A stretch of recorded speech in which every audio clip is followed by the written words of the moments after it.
No one is coming to save you. When you first heard that, maybe something inside you tightened. Maybe it felt a little harsh. But wait, stop for a second and really think about it. How many years have you been waiting for something to change? How many years have you been waiting for circumstances to improve, for people to understand you, for the right time to come? And while you were waiting, life kept passing you by. Days went by, and you were still standing in the same place. Because salvation doesn't come from the outside, it never has.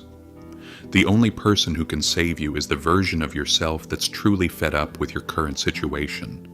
It's the version of you that says, enough is enough.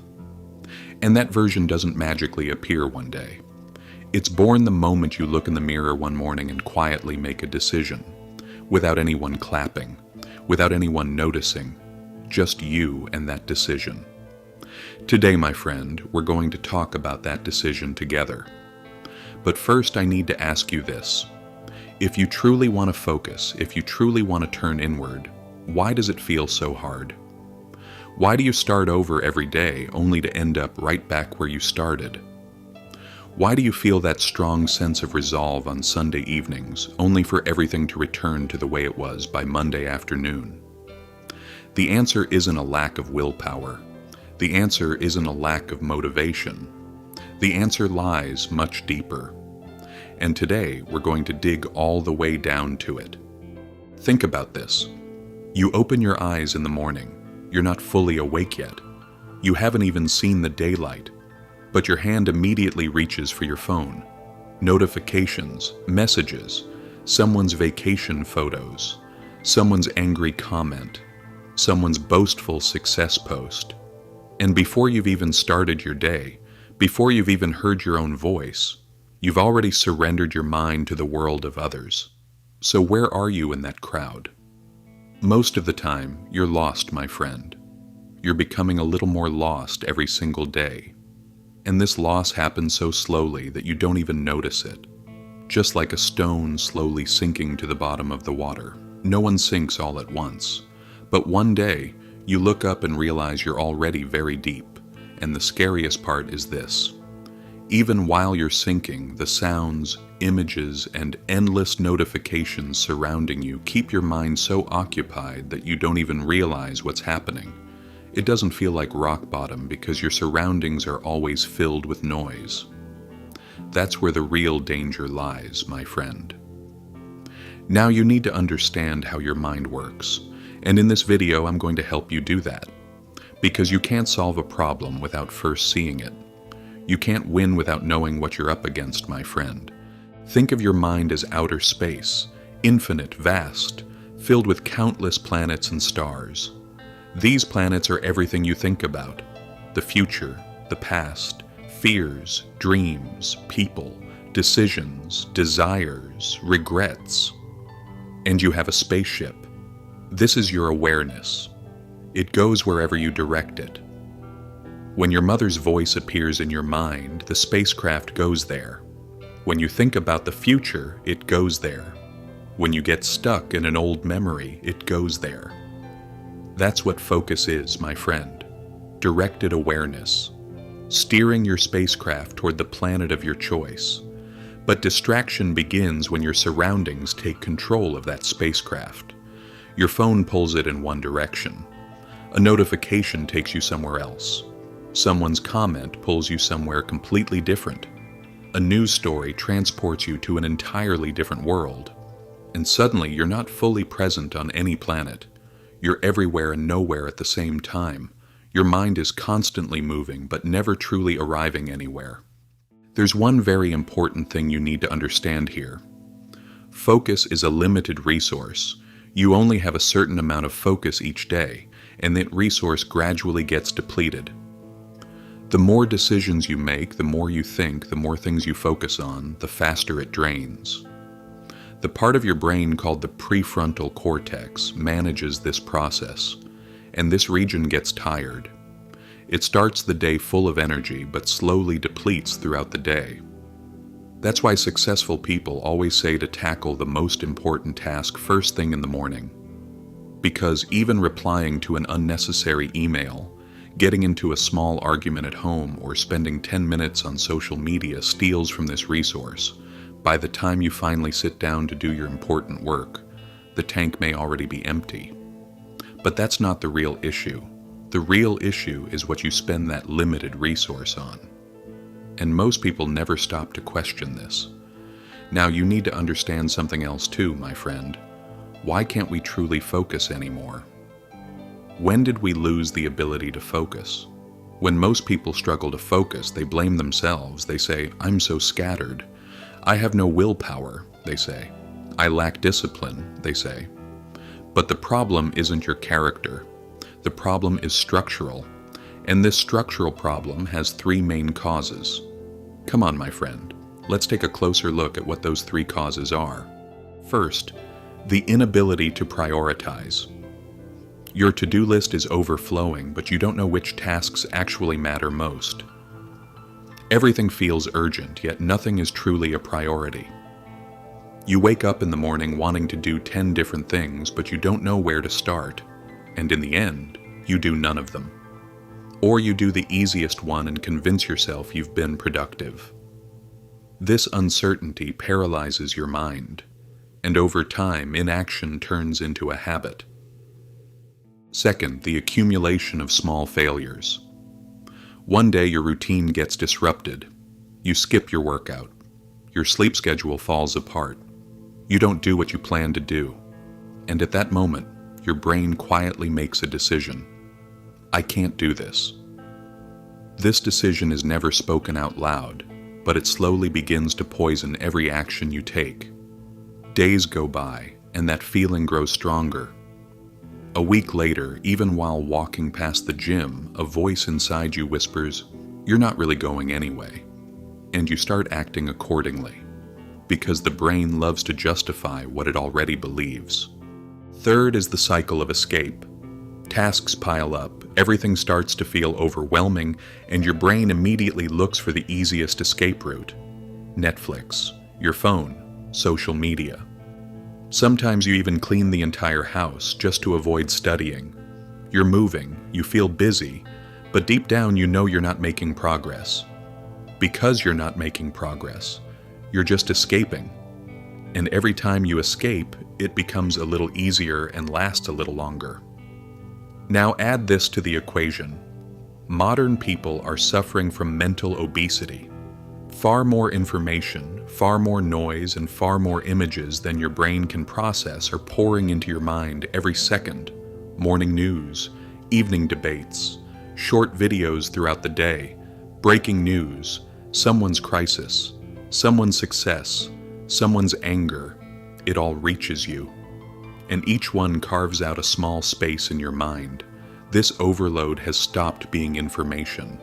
It has become mental clutter, a burden your mind never truly gets to unload.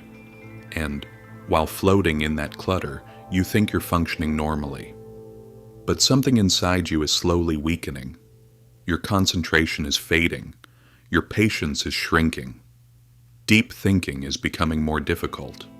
You read a paragraph, but by the third line, your mind is already somewhere else. You're talking to someone, but your thoughts are on your phone. You start a task, but within 30 seconds you move on to something else. These are not just small signs of distraction, my friend. They are the results of a habit that has been fed for a very long time. So how do you get out of this? You can break free from this situation by following the 3 steps I'm about to share with you, my friend. But you need to listen carefully. These aren't just motivational platitudes. They're structural changes that genuinely work. No grand promises. Just small but deliberate steps, my friend. Step 1. Protect your focus, my friend. This isn't just about turning off your phone. The real issue is letting go of the need for external validation. Most people, without even realizing it, shape their entire lives around the approval of others, from what they wear to what they say, from the decisions they make to the dreams they chase. And this constant search for validation slowly pulls you away from yourself. Every time you wait for a like, every time you check your phone after posting something, every time you overanalyze a comment, you drift a little further outward. you drift a little further away from your true self, my friend. Ask yourself this question: if I didn't have to impress or please anyone today, what would I do? Take that question seriously. Write down the answer, because that answer reveals the real part of you that still exists beneath all the noise. And for a while, distance yourself from every voice, every habit, and every app in your life that isn't helping you move forward. You'll feel your mind begin to breathe again. It's impossible to fully describe this feeling until you experience it yourself, but once you do, you won't want to go back, my friend. Step 2. Build yourself through small steps, my friend. I know big goals can feel intimidating. The brain always postpones the big things because it doesn't know where to begin, so start with small but consistent steps. Take the smallest meaningful action you can today. Read 5 pages. Walk for 10 minutes. Write something. Never underestimate small actions. Remember this: consistency beats talent. It always does. Someone who reads 5 pages a day ends up reading over 1,800 pages in a year. Someone who walks for 10 minutes a day ends up walking for more than 60 hours in a year. At first, it may seem insignificant, but like everything that grows through consistency, there comes a moment when you look back and barely recognize how far you've come. Keep your goals alive. Remember, if you don't know why you want to focus, everything around you will become a distraction. Every now and then, stop and ask yourself, what kind of person am I trying to become? If the answer to that question isn't clear, your focus won't be clear either, my friend. Bring more silence into your life. Society constantly tells us to be social, to stay connected, to keep sharing, but the biggest decisions, the greatest transformations, and true clarity are all born in silence, my friend. Marcus Aurelius would spend hours alone with his own thoughts. Isaac Newton made some of his greatest discoveries in isolation. Remember, silence is not a sign of weakness. Silence is the space where you finally begin to hear your own voice, my friend. Spend 30 minutes a day alone with yourself. No phone, no music, just you and your thoughts. Even if it feels uncomfortable at first, once you learn to sit with that discomfort, you'll slowly begin to rediscover the parts of yourself that have been lost, my friend. And remember, that discomfort comes from years of escaping outward. But once you move through it, you'll begin to feel mentally clear again, my friend. Step 3. Never give up. I know it's easy to say, but staying the course is hard. In every journey, there comes a moment when stopping feels like the easiest option. You're tired. You don't see any results. And no one is cheering you on. Some people might even ask why you're still trying. That is exactly the most critical moment, my friend. Because success often begins right after the point where most people give up. Remember, right after that point, just one step further.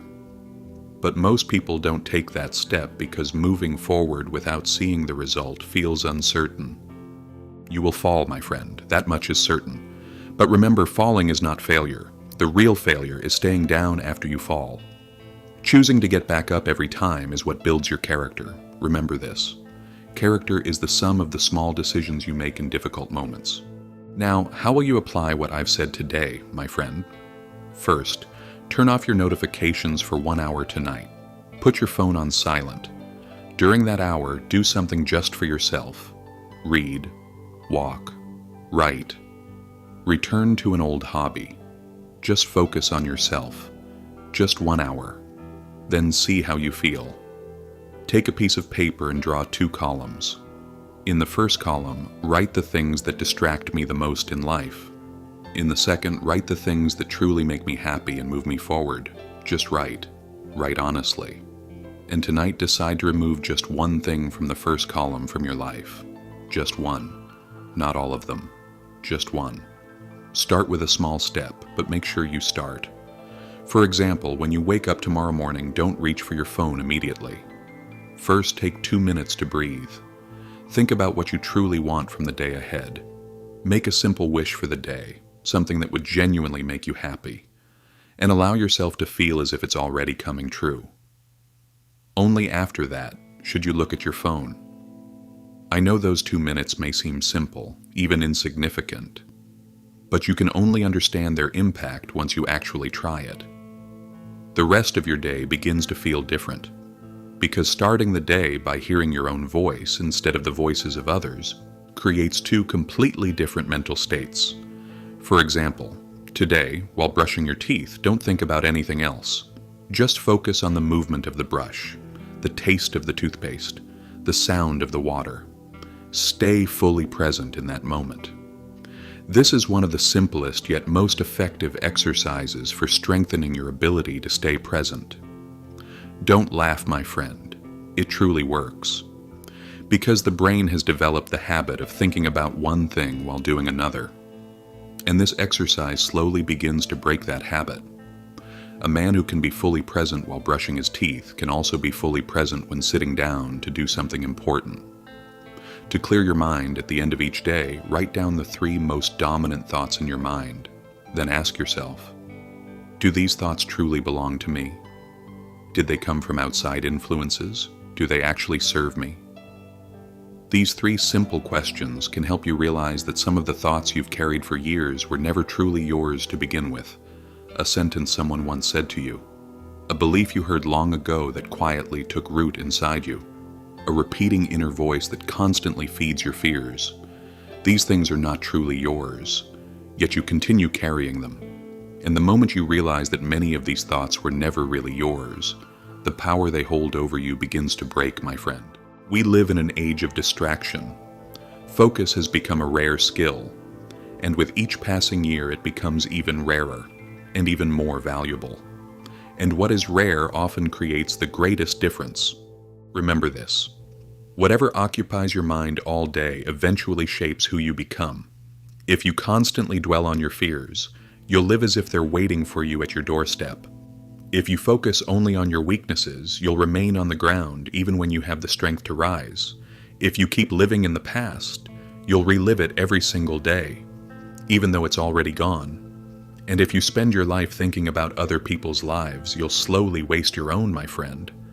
But the choice is always yours. With every breath, with every thought, the choice is yours. See yourself as a project, the most important project of your life. Give yourself at least as much time, attention, and effort as you give to everything else around you. Because everything you try to build on the outside is ultimately a reflection of what you build within yourself first. The inner self is built first, and only then does it reflect outward. It has always been this way, and it always will be. No one is coming to save you, my friend. But here's the good news. The only person who can save you is already here. They've always been here. You just needed to lower the noise enough to hear their voice. And now is the time to finally lower it. And most importantly, keep moving forward on your own path, my friend. Remember, everything is in your hands.